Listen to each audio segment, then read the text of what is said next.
Update sa ating mahal na Rina. Malapit na pala matapos ang bahay na pinapagawa ng mga sponsors para kay Rina.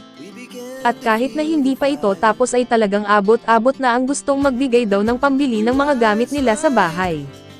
Nakakatuwa lang dahil kahit kinuha na ni Ate Melanie si Rina sa Kalingap at hindi pa rin bumibitaw ang mga big time sponsors ni Rina. At ito na nga ang katunayan dahil pinabahayan po talaga ng maganda at mukhang malaki po yata sa tingin ko ang bahay na pinagawa ng sponsors para kay Rina.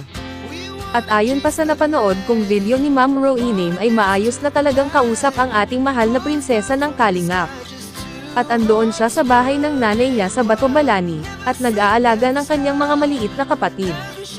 Mapagmahal na ate si Rina, at marunong na itong maglinis ng bahay nila, at ito ay na-adapt niya ito sa pagtuturo ni Ate Roda noon sa kanya.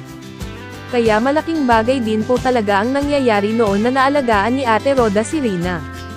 Ang nakakalungkot lang ay mukhang hindi tuloy-tuloy ang pag-aaral ng ating Rina sa taong ito, kung ano man ang dahilan ay si Ate Melanie lang nakakaalam. Pero sana tuloy pa din ang pagpapatutor ni Rina para hindi niya makakalimutan yung mga natututunan na niya. At ang ribbon cutting up ceremony ay isasabay sa ika-17 birthday ng ating mahal na prinsesa. Ang balita ko ay dadalo sila Kalingap Rab at Kuya Bal. Wow, ang saya naman po talaga nito, muling magkikita sila Kalingap Rab at Princess Rina at Kuya Bal, kaya aabangan po natin guys ang 17th birthday ng ating mahal na Rina. At tiyak may malaking pasabog ang mga bigating sponsors ng ating dalaga.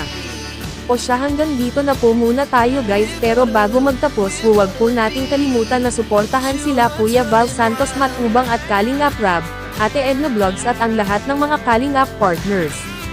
At sana pakidamay nyo na din po itong aking munting channel. Maraming salamat po, good day and God bless us all.